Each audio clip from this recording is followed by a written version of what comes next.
What's good, everybody? Romero 17 here, bringing you 3 ranked fights, breaking them down for the Fight IQ series. And the little theme that I decided to go with for these 3 ranked fights, I was going to go with the older guys in the division. So I'm in the blue corner with Dan Henderson. So Dan Henderson, what he has a pretty solid fucking overhand. And we're going to use this overhand, knowing that he has a very high level overhand, to get our opponent to bring his hands up. So when we feint this overhand, it's going to open up the lower body. So that's how you kind of want to utilize feints, especially with an older fighter that can't really afford to exchange too much, and you want to land their best shots using the feints help. For his wrestling, I caught my opponent's kick, I went down on the left stick, and I was able to supersede the initial denial attempt from my opponent and get the slam right down to side control.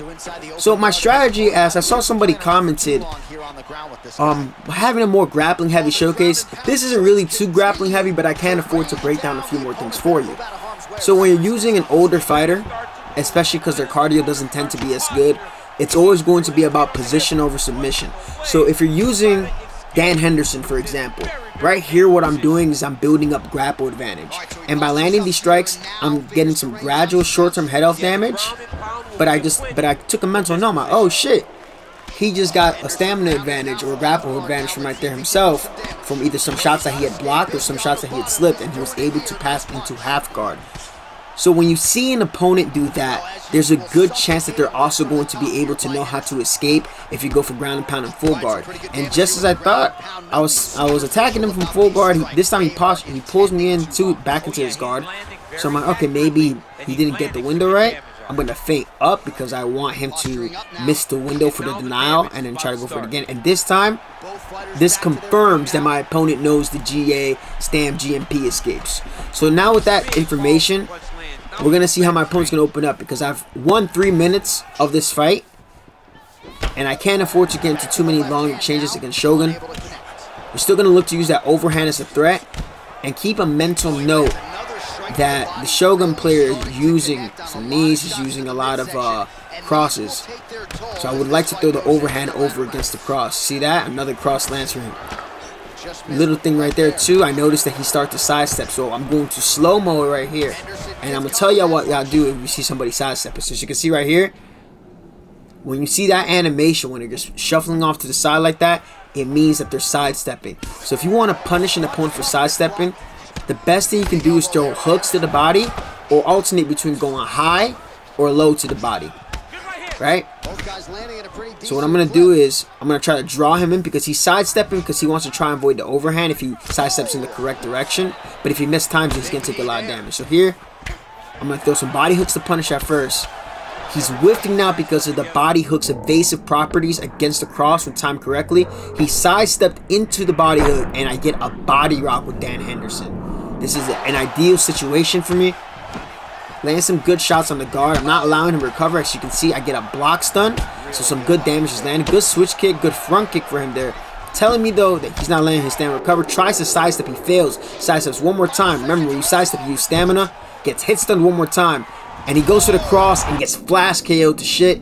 Reason why, I threw the overhand first. I had evasive properties built in against straight shots. When you throw the overhand first and your head's off the center line, then we get a classic H-bomb knockout.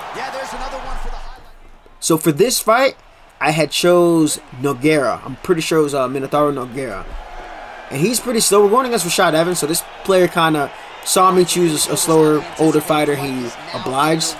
So when you're using a slower grappler, you want to take center as much as you can. You can't afford to be on the back foot with a slower fighter. And there was also a bit of lag here, so I had a little bit of stuff to work with. As you can see, I'm kind of like, alright, this is laggy. I'm going to see if I'm going to let it clear. You know, going to buy some time on the clock. I'm going to disengage a bit, because I don't want to be exchanging if the stamina is, this connection is acting a bit too wonky. So for now, I'm just going to use some teeps to establish distance. I'm keeping a mental note of how his hands are going high or low. There's a rear high kick and a left high kick, some UFC 2 shit. But we're just going to be like, alright, look, we can't box with Rashad Evans. We need to look for an opportunity to enter into grappling. So what I'm looking for is to get his hands to come up high, or to get him to overextend, and I'll be able to look to shoot in. He tries to shoot, I deny it, and I'll be able to take the fight on the ground on my terms. So if I notice, every single time I back him up, he feels the need that he has to throw something going forward. So just playing a little bit of footsies, even with the older, slower fighter, I can get response from my opponent. But he's doing a good job kind of just going high-low, high-low. I don't want my kick to get caught. Notice he's going to the right, disengaging to the left, circling. I landed another body teep. So I've landed a little bit more cleaner shots there. He whips a big head kick, so I pressed R2 immediately to bail on the takedown. We're going to go for the back take. And now from there, I'm going to go for the backpack. And instead of allowing him to go X, I'm going to walk him forward. This is going to drain his short-term stamina. Now, I pre-denied going up a little bit too soon, so I missed that window. He tries to go up.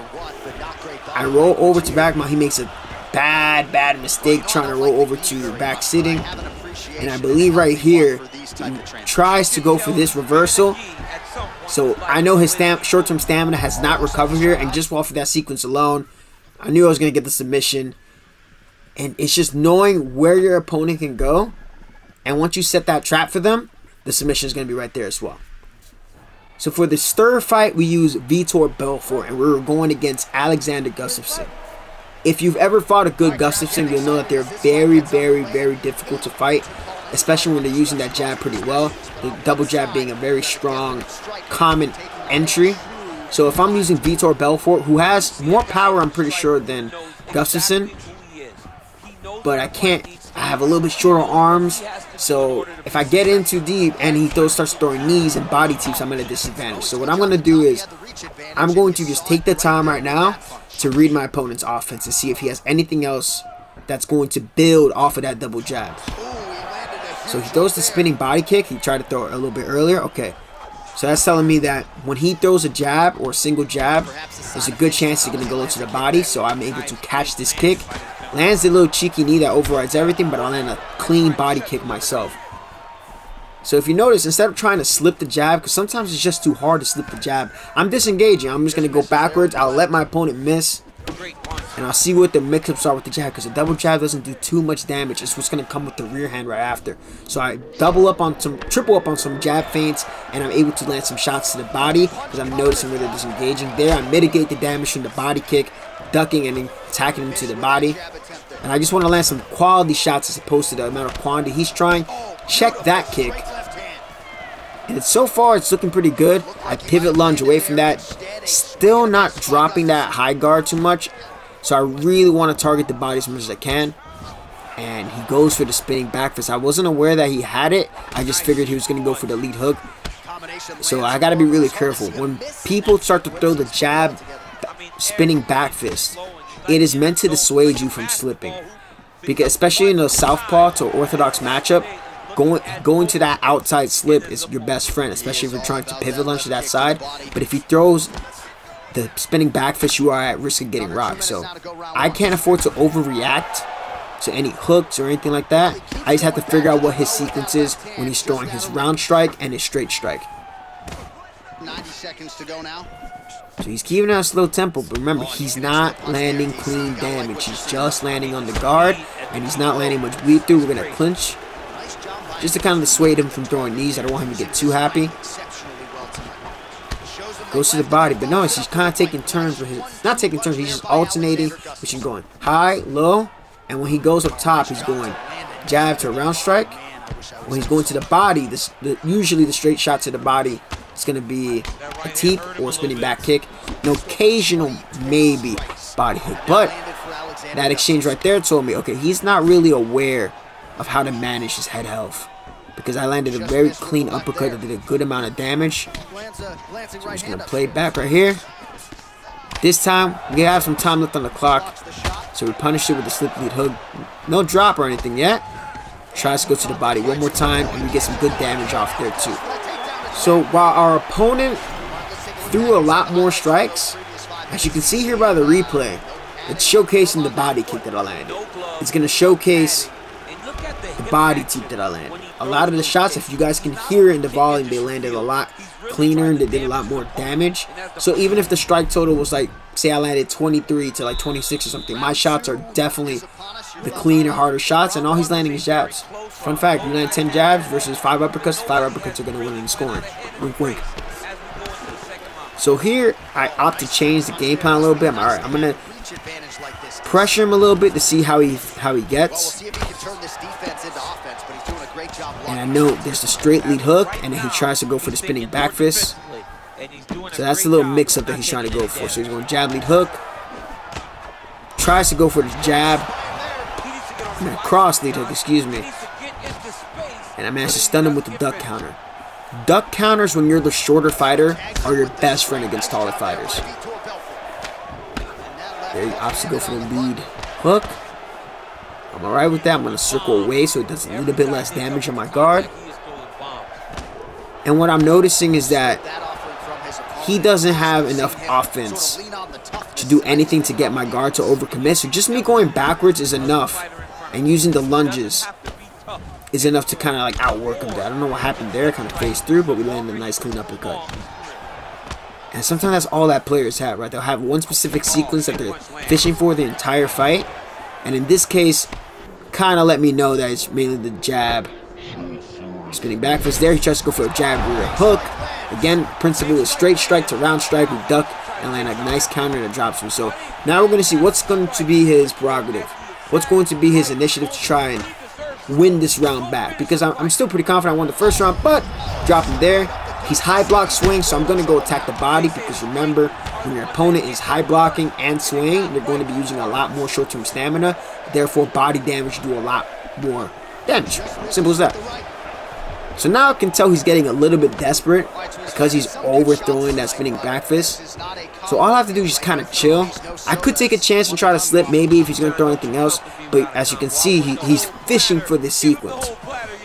And what I tell players all the time is that not every action requires a response.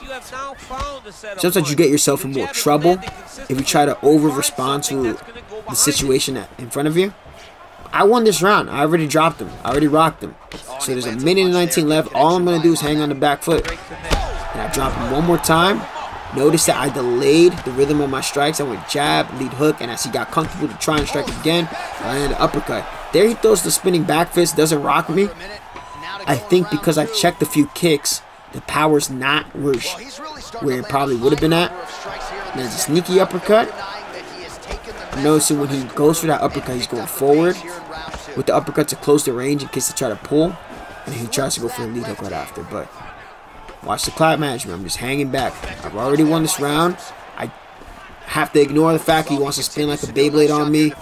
Doesn't matter. He doesn't have any more offense from that point.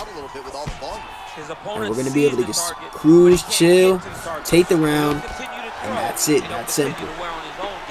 So one thing that players tend to kind of fuck up on, they will have a lead, and they feel the need to try to put a stamp on things. Like, all right, I gotta make this real emphatic. I'm also guilty of that myself, doing that because, you know, sometimes I want to make things look pretty. But if you're in a ranked fight and you really care about ranked a lot, you kind of have to know where your cards lay. In this case, I'm trying to pressure just a little bit. Notice that if I'm not too confident if my opponent's going to throw a straight strike or not, I'm going to slip to the other side there. I slip to the outside and land a rear uppercut counter. Go to the body. He's still high blocking despite his body getting rocked. Sidestep that body straight. Notice he's still blocking high. He's too obsessed with blocking high, and it's leading his body to get destroyed. There's another body rock, or slight body rock. I think it was a body stagger, excuse me. And from right now, like, I am completely in control. But there, I make a little bit of mistake. Little bad habit of mine. I tend to slip to the outside a lot because not a lot of people will keep throwing back fists after it's been ducked 30 times, but he opted to do so. But he can't mount any offense from it. So he tries to go for it one more time, a very predictable sequence. Gets body rock one more time, and we finish him off with a nice liver kick to the body. And that's it. So notice that for each fight, depending on who I was using, and depending on who I was going against, it was going to affect the strategy of the fight, right? Because I hadn't used any of these guys before. The first fight, I was using... what's his name? I was using Henderson, right? I knew that he was aware that he has a solid overhand, so I wanted to get whatever I could to open up my opponent's guard and get them to feel comfortable to walk into the range of the overhand. For Nogueira, it was more so about punishing any short-term stamina advantage that I would have, and that was going to be my grappling entry against a taller fighter like Alexander Gustafsson. You want to be able to win the short shots, the short exchanges, and that's going to help you get the job done.